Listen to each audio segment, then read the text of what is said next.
Honkai Star Rail.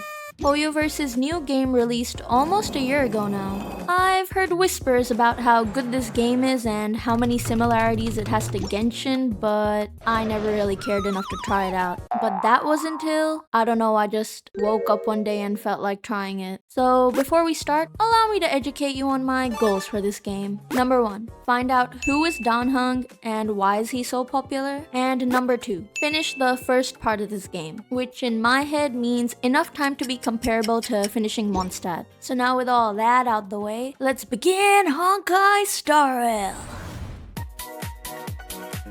We start off in this space station where we can see chaos breaking loose as this pretty ignorant lady plays a violin solo for her very large audience. Her performance is cut short as we find out that this place was attacked by the Antimatter Legion. But the violin lady named Kafka, however, is here on her own mission to find this thing called a Stellaron. So what exactly is a Stellaron? So basically it's like cancer? Cancer of all worlds. Oh, I'm a cancer too. And for some reason I just kept calling it a Stellatron. Is that the Stellatron? Of course. But then, we were quickly thrown into our very first battle, allowing me to learn the basics of the combat system, which was actually not that bad.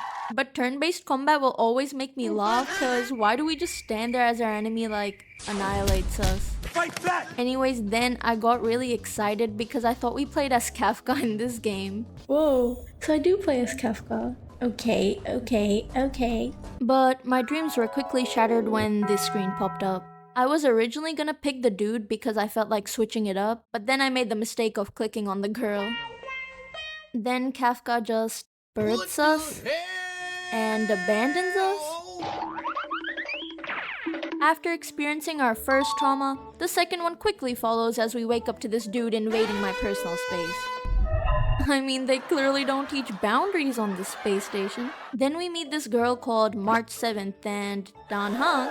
I was definitely not expecting to meet him this early into the game. Anyways, they tell us that they are members of the Astral Express, which is basically the sick train that can travel between different worlds. Then we unlock our first actual characters, prompting me to read through all the combat types and pots, and we then fight some enemies, unlock our first chest, and run into Danhung again to realize that he's actually British. I saw you guys from up there. I saw you I'm up not there. Brothers from Brighton. We also unlocked him, which really caught me off guard because this whole time I just assumed he was a character that like everyone wanted, not some 4-star you get for free, so he's really just a budget chow. Lament! But actually, I liked him a lot and he was going to be my favorite. Past victories don't guarantee future ones. Ooh, can someone put that in a code book? Anyways, we need to fix this broken elevator, so we meet up with Arlen, head of the security department, who helps us realize that March had the key the entire time. Silly March, can't take her anywhere. But I'm gonna be honest, at this point I was so bored. I was starting to think that maybe this game wasn't really for me. I mean, the combat was fine, but I couldn't even follow the story because they kept using all these big words I didn't know the meanings of. So I ended up decorating my profile instead. Rate it down below in the comments. But actually, I was about to close the game and never open it again when I remembered my goal. And also the fact that I would have nowhere near enough footage for this video, and that was kind of the whole point, so we start off the next day right by meeting this beautiful lady named Himiko, another member of the Astral Express. Forget Danhung, she's my favorite now. I mean, just look at her art animation. But wait, the day gets even better as we unlock gambling. The game forced me to do a single pull even though I tried to avoid it, I really did. This is standard banner, I don't want to wish on it. How do I get out of this? But I think it was just an excuse to give me a free character, which I mean, I'll take. But suddenly, the space station was getting attacked again. So Himiko asked me to tag along on the Astral Express, but for some reason, Danhung decides to wake up on the rude side of the bed. And this is where our beef begins. Like, buddy, I've got a gold background, yours is purple. I'd watch my words if I were you. Anyways, we get attacked again as this MF Doomsday Beast jumps us, and y'all, this fight was hard. My characters were on life support. This can't be. Deserve, Danhong. Deserve. He was doing these big-ass moves, but it felt like my attacks were only pinching him. But after a couple of explosions and a couple of girl powers, we finally defeated our first boss. But then the monster got really angry that March used her girl power on him because he's a boy, so he prepares to kill her. But since I'm kind of a goat, my character defends her as we start having these crazy hallucinations. And then we start ascending? But then this dude got kinda mad at how much screen time I was getting, so he just knocks us out. So after quite the deep slumber, we wake up on the space station, and I originally thought it was a nightmare because Danhong was the first thing I saw. Then he had the audacity to ask for my number. Where's the block button? Also, I finally checked my mail and there was just a 5-star sitting in there. Like, damn, okay. We then meet this robot Herda, who drags me off to do this simulated universe. And if you want to know how that went, here's a pretty accurate representation. Anyways, we finally board the Astral Express, where we see the dude from earlier. His name is Weltyang, the final member of the Astral Express. And he tells me everything that happened earlier was because of the Stellaron inside of me. Even though he was indirectly trying to tell me that I'm a dangerous monster, he seemed like a nice, knowledgeable guy. Then I started exploring the train and ran into Dan Hung's room and... Anyways, we start conversing, and this is where I decide to forgive him and officially end our beef because he admits that it was all his fault. Even though it did pain me because hating on him was pretty entertaining. Then I unlock a feature I will never use before I began wishing on this standard banner because I really wanted Himiko.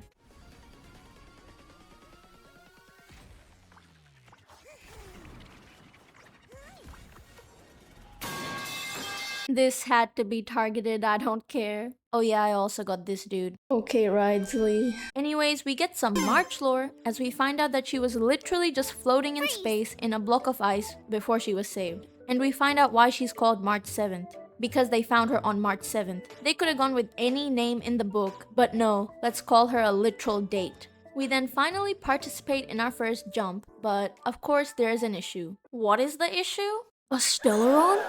No way. I finally get to ask the question that I've had since the damn beginning. But no, I get the most politician answer ever. Himiko then asks us to join March and Danhung on the expedition to Urilo 7. Our task? Find the Stellaron so we can get moving again. And this is where we officially become the Trailblazing Trio. We arrive on the snowy planet and would you look at that? It's the dude I pulled earlier. His name is Sampo Koski and I already don't like him. Like, first of all, why is he just in the snow? And second of all, why is he acting so sus? But regardless, he agrees to take us to the city before we run into some Silvermane guards and wow, he really just dipped. But tell me why this dude kinda... I was preparing to talk to him, but then the glass shattered. Oh, we have to fight him? My characters are dead! I clearly was not prepared enough, so after a bit of gearing, we managed to complete the fight. Then the same dude we literally just beat up escorts us to a town called Belobog, and wow, this place is huge, the hell. The Japar dude was trying to give me a history class, but I was just busy admiring the city, honestly. Oh my god, it's so big and pretty. Anyways, then we meet the Supreme Guardian, Cocolia, and she starts acting like she don't know what a Stellaron is. All I'm saying is, evil recognize evil, and Cocolia looking real familiar. Am I the only one who finds it kind of weird how easily she... Huh? Oh, she's evil. Anyways, we then explore the city, pretend to be a child, And perhaps the grown-ups among us could refrain from acting like children? and meet this really cool mechanic named Serval. She reveals to us that Belobog is actually separated into two parts. The overworld, which we are currently in, and the underworld. This gave me heavy Fortress of Meripede vibes, which rightfully scared me because I think everyone and their mama remembers how fun that place was. The gang then pull up to this super bougie hotel, but for some reason we're just really captivated by this closet. I mean, to the point where we go inside and kinda start role-playing with it. What are we doing? Safe to say I was pretty confused. What the hell? We finally go to bed, having a pretty weird dream about Cocolia talking to the Stellaron, the same voice she spoke to earlier. Something fishy is going on in Belobog, alright. And fishy is right, because we wake up to angry guards waiting for us outside. And they are straight up treating us like criminals. Like they even got Bronya, the Guardian's daughter, here to arrest us. What's up with her goofy earrings, by the way? Anyways, we're obviously innocent, so we plan an escape inside this corroded alley. Because what are they gonna do? Chase us inside? We run for our lives and successfully escape them, but this is where I really started to feel how weak my characters actually were. Like it was actually a joke. And I don't know what gave me the confidence to fight this big thing, but I clearly should not have. I knew I had to step up my builds, but without a healer, it felt impossible. And tell me why I was keeping Asta in my team, because I thought Harmony meant healer. In what world does Harmony not mean healer? I was wondering why it felt like she did nothing. This whole time her ult was just giving me a speed boost. What does a speed boost even do? Anyways, I ended up replacing her with someone a bit more useful before we quickly get cornered by Miss Bronya and her minions again. Behind you! Look! We start having a bit of a debate, but for some reason this Bronya chick is so convinced that we're coming for her. The gang is clearly also done with her tomfoolery, so we resort to a battle to end this rivalry once and for all. You know it's serious when I'm forced to unbench March. Freeze! To make up for the lack of healer, I used March's shield and goddamn did it come in clutch. After what felt like the world's longest fight. Finally! Oh my god. The Sampo dude shows up again trying to act all cool. He farts all over the battlefield, creating a thick smoke so potent that we pass out from the smell alone. We wake up in the fortress of Meripede and are greeted by this nice nurse called Natasha. Do they not have hairdressers down here? He proceeds to give us some Belobog lore on how the architects have forcefully cut off the Underworld's connection to the surface, and that there is an organization down here called the Wildfires who are trying to reach the surface. We finally go outside, and after destroying these random kids in a quick game of hide and seek, we go to this fight club looking for our next victim. But instead we find Dan Heng, being challenged to a fight by a literal bucket of bolts. But since we aren't enemies anymore, we jump in to help him, but he tries to have a bit of a cool moment. Then we chase down Sampo, who agrees to connect us to Wildfire as an apology for farting on us earlier. So we go to look for them, but why is Miss Sheep down here? Looks like she also got a whiff of Sampo's secret powers. The tensions between the overworld and the underworld are clearly shown as Bronya and this girl, Seely, have a bit of a debate, and honestly, I'm leaning towards Seely's side. But unfortunately, the wave of boredom had once again returned. I could not keep playing this game. Before I knew it, I reverted back to my old tactic of pressing random menus to avoid reading any more dialogue. Like yes, extinguished cores. I even returned to the Astral Express, effectively breaking the fourth wall. I was officially going crazy and I knew I had to get off. So I did. For 20 whole days. But I returned, everybody!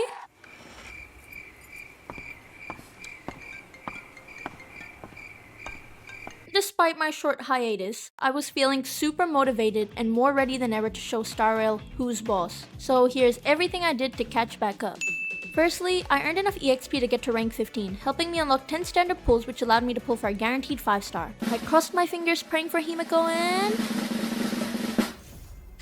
what can I say? Luck does run through my veins after all. I also desperately needed a healer and thank god there were 2 on this banner, so I crossed my fingers and... his design? Questionable, but he gets the job done alright. And lastly, I finally used my resin thingies for the first time to get some EXP books, which were doubled thanks to the Stellar Reunion thing. After all that, I leveled everyone up to 20 and my team was finally finalized. The Big 4. Now, I was finally ready to return to the Underworld.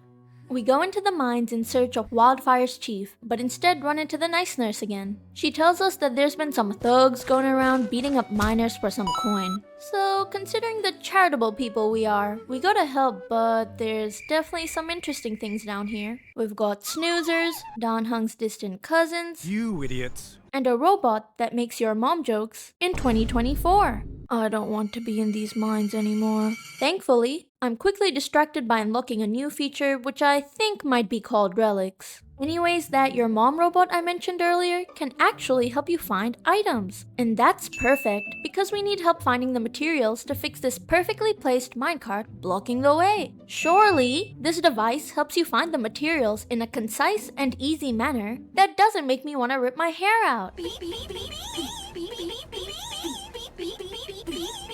I spent an embarrassing amount of time trying to figure out this dumb device while the stupid machine beeps away in the background. I actually cannot believe that someone chose to make this robot beep over and over again. And other people confirmed it. I literally had to search up how to do this.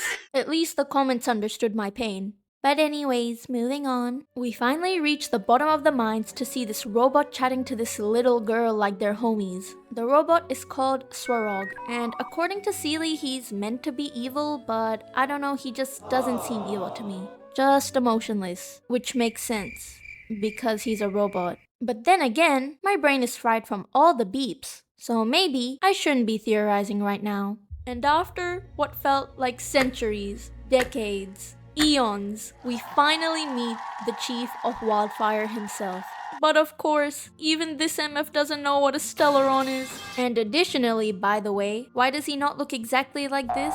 That's the level of devotion I expect from the leader of Wildfire himself. After facing two big disappointments, we take a well-deserved rest at a less bougie hotel. And at this point, I'm convinced that we're secretly a Cocolia fan because we are literally fantasizing about her every time we sleep. This dream is by far the most disturbing as we can see her being almost possessed by the Stellaron, which is talking about some daughter. Unable to sleep, we go outside to run into Bronya herself. And I gotta admit, Bronya was starting to grow on me. Originally, the fact that her head was so far up her mom's ass despite the Underworldians suffering right in front of her was pretty annoying. But it's evident that her views were starting to take shape through her own beliefs and values, which was a really nice character development to see. Seely, on the other hand, girl, if you don't shut your goofy ass up, she might just have a chronic case of viewing everything as a competition. Like, okay, you literally look like Sampo. Why am I bringing up Seely, you may ask? Because we have to go with her to get my goat some medical supplies. So we head to Rivet Town, and this is where I put on my theorizing cap. Why did Bronya say that Seely's orphanage feels familiar? This obviously links back to the vision we had of Cocolia last night, which mentioned two important things: grief and a daughter. What logical theory can I draw from this evidence? Bronya is not actually Cocolia's daughter. She was originally an orphan at this very orphanage. However, Cocolia had recently lost a daughter, but the evil Stellaron, the root of all disasters, started manipulating her into, I don't know, reviving her daughter somehow. So she picked a host from the Underworld, being Bronya, fell in love with her, then sealed off the Underworld so she can never go back and remember her past. Yeah, Hoyoverse, my emails are open if you're looking for a new writer. Anyways, Bronya sees a snow globe and suddenly remembers that she did in fact grow up at this orphanage. Therefore, she's actually been an Underworldian all this time. So that's already half my theory confirmed. Then, we suddenly remember that March and Dan Hung exist as we begin to formulate a saving plan. We recognize that unless we can reach a mutual understanding with Svarog, we can't really do anything. So we have Plan A, be nice, and Plan B, kill him. Pretty broad spectrum if you ask me. After playing trivia with 3 traffic lights and borderline stalking Clara to convince her that we are a variable, she finally agrees to let us see Svarog. So we prepare to debate with him, and if there's one thing I gotta admit, why do the dialogue options in this game actually make me chuckle? Like, our character actually has some personality. But anyways, you'd think that after all the coaching we would mention the word variable once. But no, we just tell him that we're not like other girls, and that makes Svarog angry, because he only likes variables. So we resort to Plan B and duke it out in a battle. But clearly our bat hits and chalk throws weren't strong enough, so Natasha and Sampo come in clutch for some backup. And at last, we were one hit away from defeating this man. But Clara metamorphs into a shield, and of course we aren't gonna hit the poor kid, right? Right, Natasha? Natasha? Ow! In the end, we let Svarog live, as he finally forgets about calculations and variables, and learns about emotions through his love for Clara. And now, we have one last thing left to do. Return to the surface and confront Cocolia herself. We begin our preparations to return as we find out that Bronya already ditched us. But Seelie gives us a letter she left advising us to find the Lauderd siblings. And wow, these two are actually siblings. Seems like being cool certainly runs in the bloodline. But since Gepard is a bit of a Cocolia sheep, we decide to visit Serval first, and she tells us that she actually used to research the Stellaron under the Architects. She also reveals that her and Cocolia kinda go way back. So she agrees to join our delinquent squad, but not before Mr. Gepard welcomes himself inside the workshop. After a bit of Oscar-level acting from Serval, No. we use her street cred to successfully infiltrate the restricted zone, and oh my god, did this big robot boss give me the hardest time ever. But surprisingly, this is actually something I like about this game. The combat is not stupidly easy. In Genshin, the main story fights are an actual joke. But Star Rail, however, the fights were challenging and actually made me change up my playstyle and plan out my moves. Or maybe I'm just bad. Anyways, I knew I had to change up my team because Doctor Ratio wasn't fun anymore, and I already have one fire on my team, so I don't see the point of this dude really being here. So I returned to this banner because although I don't know anything about this dude, he's a 5-star healer, so he must be good. I just decided to try my luck and... wow, what can I say? Looks like my clean 50-50 streak continues in Star Rail 2. Now, with this new goated team, we defeat this robot like it's nothing. And by the way, this dude's healing is actually so OP. That other guy sucked. So after that big hurdle, we continue to progress further and now we run into Gepard and he's actually doing his job instead of automatically taking my side. He refuses to cooperate with his sister because he's incapable of using his own brain. So unfortunately, we have to knock some sense into him again. After ending him with my bat and showing him Bronya's letter, he creates his own abstract interpretation of the rules and lets us in. But because we beat him up, Serval has to stay behind to take care of her dumb baby sheep of a brother. After losing our new member, we finally arrive at the heart of the Fragmentum, and after opening some gates and honing my DJ skills, we finally catch up with Bronya and Cocolia. And Cocolia is literally trying to brainwash her own daughter and pretending like she's giving her a choice, but literally summons this when she says no. Not looking like much of a choice to me, buddy. Anyways, Himiko and Welt remember we exist as they bomb the bot, allowing me to climb that thing as Seelie Beyblades me across the sky, followed by Danhung creating a bar for me to perform a bit of a gymnastics routine. But now, we're alone, and we have to fight Cocolia ourselves. We give it our best shot, but sadly our trusty bat hits were no match for her, so she kills us. And we die. Oh yeah, we have a Stellaron inside of us. We defy gravity as we walk through space itself before we find a new weapon. Looks like we graduated from bat school and are officially moving on. But of course, this is no time to reminisce, as with our new fire evolution, we can finally put up a real fight and show Cocolia that I am in fact the better Stellaron user. And conveniently, my other characters now decide to join in the fight too. So through the power of friendship and a pretty big robot, we finally take down Cocolia and successfully save Urilo 7 from the Stellaron disaster. With Bronya now the Supreme Guardian and the people of the Underworld free, we can finally close off this chapter with no regrets. Except for the fact that literally everyone now thinks that Cocolia is the hero who graciously sacrificed her life for the people of Belobog. Shut up, Bronya! That's why you use those Facebook mom emojis, by the way. And since the whole gang is rating Belobog, I guess I'll give it a 2. Because I was falling asleep half the story. But the actual game itself? Not bad, I suppose. And the space station OST? I'm glad you asked.